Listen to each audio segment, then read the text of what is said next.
This is an exciting day for Wisconsin basketball. It's also an exciting day for our athletic program, athletic department, and for all of our fans.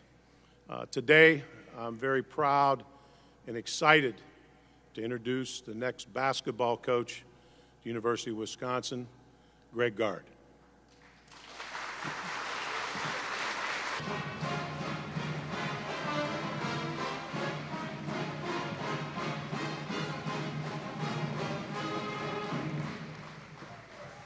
This is an extremely special moment for me, our family, who you'll be meeting a little bit, but I think just special for the state of Wisconsin from a standpoint of being one of their own that's been able to trek through their career at various stops around the state and to ultimately be in this position to be able to lead your home state institution's flagship school into the future. And it's something that I am extremely proud of. I take extremely seriously, extremely serious, and have great pride in this institution and what it represents, and what this state is about, and what the people of this state are about. And I could not be any happier, more excited, or more proud to be able to be the next head basketball coach at the University of Wisconsin. With that said, there's obviously people I need to thank that have helped make this journey possible, starting first with Chancellor Blank. Conversations with her have always been positive, and she's a terrific leader of this campus and this institution. The UW Athletic Board, the Board of Regents, our athletic administration team, specifically Walter Dickey, our sport administrator Justin Doherty, and Coach Alvarez. And Coach Alvarez has been a mentor and a tremendous influence on me, not only in the last 3 months, but over the course of my 15 years here, even before he was at the athletics director. Somebody that I've always leaned on for a little bit of advice here and there. I've always thought that success in sport was not sport specific, and to watch him from afar and then obviously up close as he built the football program and then has continued to lead this athletic department into a bright future is always somebody that I've leaned on now and again, and he's been tremendous over the past 3 months in terms of giving me space, but at the same time being there as a former coach to lean on and to ask questions of, and he gave me the best advice of all, was just be yourself and coach your team. Also for all the coaches, teachers, administrators, people that have helped me through my career, looking to see the specifically, obviously, Steve Randall was my high school coach at Iowa Grand, who went on to Oshkosh West, and he passed away 12 years ago. His wife, Cindy, has joined us here today, and Cindy, it's good to see you, and thanks for coming. My first job, the AD that hired me, Bill Taylor at Southwestern School District, as an 8th grade coach back in 1990, and then the first coach that really got me off and going, Jim Nedelkoff, the State Hall of Fame coach in both football and basketball at Southwestern. And Jim, Coach, it's great to see you here today. And Pauline, thanks for coming. I walked in there with nothing but a warm-up and a clipboard and a whistle. And 3 years later, I walked out well on my way to having a successful career because of the knowledge and experience you passed on to me, Coach. So thank you for all you've done for me over the course of my career. Then I was on to Platteville High School. Greg Quam, I know I've seen him 1 year with Greg, and then on to UW Platteville. And I've obviously got to thank Coach Ryan, his family. He took a chance on me 23 years ago as a student assistant. Had great confidence and a vision in me in terms of what could become and the potential that I had. And obviously I'm grateful for him for the opportunities he's given me over the course of time. For all the assistants and staff that I've worked with at all the places, Southwestern, Platteville, Milwaukee, and then here at Wisconsin. The former players at each stop, thanks for believing in me. Thanks for listening. Thanks for working. Thanks for putting up with me. To our current team, obviously our managers that joined us back there, our management team. Are you guys still in first place in the Big Ten in the standings? Good. Did you win the league? Good. All right. They played before our games against the other managers, so they get a conference championship. To our support staff, Peg and Laura, Mark, Kat, AJ, our video coordinator, all the people upstairs that have helped. From day one on December 16th when I met with you, we knew this was going to be a group effort and we were going to have to accomplish this together. And you've been phenomenal since the very beginning from that first meeting. Academic supports, Mary and Tracy downstairs do a phenomenal job. Gary and Otto also in equipment. Henry and Eric, sports medicine and in strength and conditioning. Two people that make a huge difference and are difference makers in making our student athletes' lives better. To my assistant coaching staff, Lamont, where are you guys hiding? Okay, Lamont, thanks for believing in us a while ago when I picked you up at the airport when you came in from Akron, and it's been a great relationship. Gary, for all your hard work, and Howard for giving up that infamous job on BTN and wanting to come back home. I appreciate that. And at the time, that was a phenomenal asset to us. And obviously to our current players. Where are you guys hanging? There they are. As I've said from day one, this wasn't about me. This wasn't an audition. This was about you guys and how we were going to grow together, get better, learn.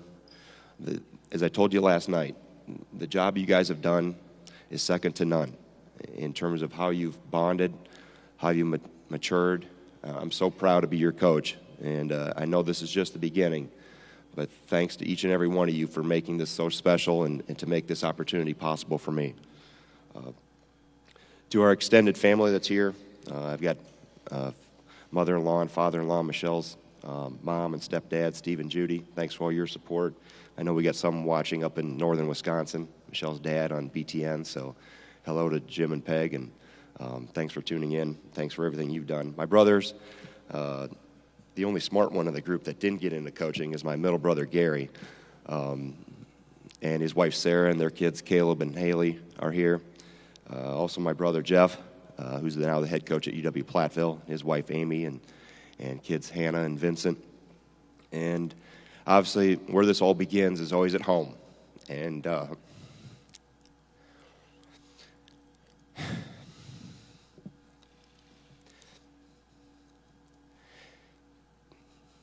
it all started in a little town about 60 miles from here.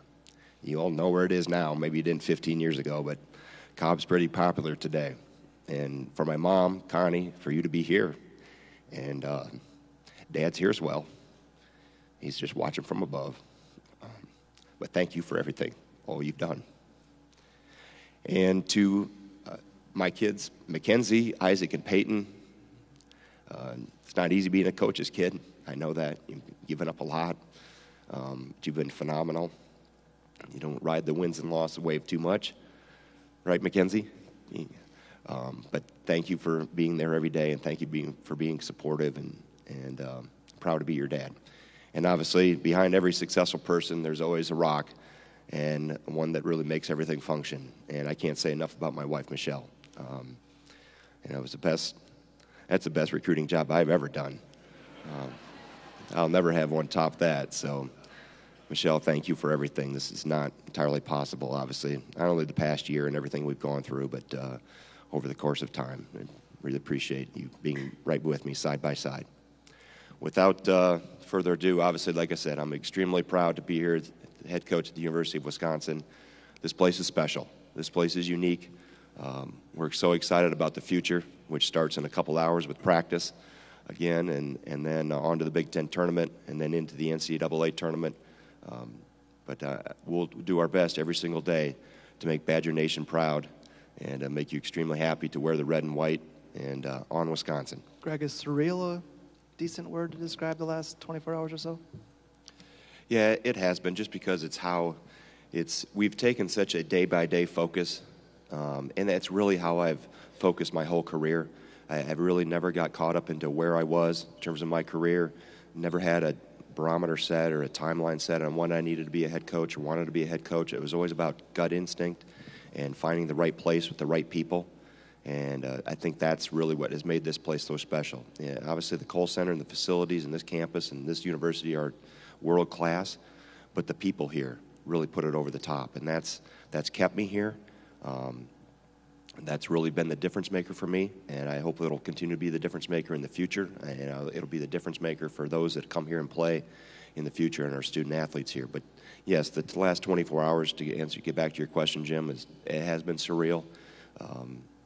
Everything's been moving so fast in terms of our focus on the season and trying to work one day at a time, that you never got too caught up into what was going to happen down the road. I didn't worry about what was going to, and you've heard me say that many times, about what was going to happen in the future. We were just going to control what was within our grasp that specific day. It was very impressive to me how Greg took the bull by the horns and implemented his offense, and gradually improved his team, improved the players, had a plan to incorporate more players to build depth, and you could just see the team. And I've been quoted as saying this before, you don't have to be a great basketball person to see the improvement as the season went along. But I also look at other things. I look at when you have a game and you don't play as well, or you get beat, you have a long winning streak, you lose a tough game to a good team, how do you bounce back? Or if you have some adversity, how do you bounce back? If you don't play well, how do you respond the next day? And I saw an even keel with the players, and which tells me that Greg and his staff have gotten through to the players. There's great communication and response from the players. You also have to take a look at how you deal with other people, how you deal with the booster clubs, how you deal with the media, and everything was A+. I just didn't see anything that was below standard. I just thought he did an excellent job of managing the entire job. And to watch the bottom line is to see that team get better and better, play against very good teams. I think, when it spoke volumes when you can go into Maryland and they're ranked in the top 2 or 3 in the country, beat them at home. You beat a good Michigan State team. You beat Iowa, who was ranked in the top 5 at one time. To go down there, beat them on the road, to see how far that team has come speaks volumes. So it was a combination of all those things that kept selling me on Greg as the right person. Coach, you'll be proud of me. I'll use one of your words, but what was the toughest part about this process all along? I don't know if there really was a tough part of the process. It was always just focused. I think that the best thing that helped me was just focusing on each day for what it was, and knowing there was another practice to prepare for, another game to prepare for, that we always had something in front of us to accomplish, and we always had goals to achieve and to try to get better. And that was really the main thing. I never worried about, you've heard me use the word process a lot, and I've used it with the team specifically, about not worrying about the scoreboard or what the results were going to be. Take care of the task at hand every single day, and boil down to simply a drill at a time. And I really tried to apply that, too, for how I looked at all of this and approached it. We were going to put our best foot forward. We're going to try to make sure these 17 young men over there had the best experience possible. And how they've grown and how they've matured, and like I said, I've said it 1,000 times, and I'll say it 1,000 more. I'm extremely proud of how far they've come, because they're the ones that have really steered this in the right direction and really made this day possible. They've all bought in, and I've talked a lot about having 2 feet in the boat and making sure don't leave 1 foot on the pier. And get both in the boat and get both hands on the oar, and let's all go in the right direction. And I think the biggest thing for me to communicate with them was to just be myself and not try to be somebody phony or morph into somebody that I was not. They knew me well enough. They understood that my role changed, my responsibility level changed, my decision-making changed in terms of I was the final decision maker, and they made that very easy for me. They really responded, and our upperclassmen have grown into being very good leaders. Our younger guys that are new to the program have grown immensely over the past 3 months. But I also know that we aren't near where we can be, and that's my job to continue to push and prod and ask them to grow some more. And I know they're excited about what's coming down the road here. So like I said, they've really made it very easy for me to make this transition. There wasn't there wasn't anybody that wasn't getting in the boat with those 17 in that locker room, and they did it very quickly. Greg, along the lines of the players, you've talked about them at length. Can you share what that moment was like when you got to tell them yesterday, okay, there's no more interim tag, I'm your guy, and we can move forward? It was emotional because they've been on the journey with me, but I didn't want them to ever focus on that was the goal. And I've said, and I really mean that. It wasn't about me. It was about trying to make sure they had a great experience here, and they put themselves in a position to make this journey a great experience. So for me, it was, thank you for what you've done for me. Thank you for what you've done for my family. I'm still going to be a pain in your rear end for a while, and we got a lot yet to accomplish. So it was very emotional. A lot of high fives and hugs, and then was on to someone had to go to class, and I said, we'll see you tomorrow. Coach, you talked about earlier now being from Wisconsin, head coach at Wisconsin. Can you elaborate a little bit more on that after putting all the years of hard work, blood, sweat, and tears into this, what it really means to you for someone who's never had such a chance? Well, I think it's, and Paul I know can attest to the same thing. I got a chance to spend some time with him yesterday, and thanks for coming in here too, Coach, before you hit off to spring practice this weekend. But I think anytime you have, as Coach Alvarez talked about, two people from the state of Wisconsin, we understand what this program means to the state of Wisconsin and the fans and the residents of the state. We understand what this athletic department means and this university, how important the Badgers are. And it goes way well beyond the athletic fields and courts and those avenues, because I've always viewed me as one of them in terms of the residents of this state, and I think they view me in the same light, like, hey, there's one of your own. So that puts an extra layer of, I won't say pressure, but I mean really specialness in terms of it's really unique that you have, I'm a lucky guy to be able to navigate my way through my career and not have to change my zip code out of the state of Wisconsin. You know how unique that is and rare? You know how special that is? That's unbelievable. And I'm so proud of all the people that have helped me along the way, and I even missed some family members that are in the back row that snuck in on me, aunts and uncles and cousins. But there's so many people that have had a piece of this, that have had a part in this. No one accomplishes this on their own. As I look in the rearview mirror, and I've done a lot of reflecting here over the last 24 hours,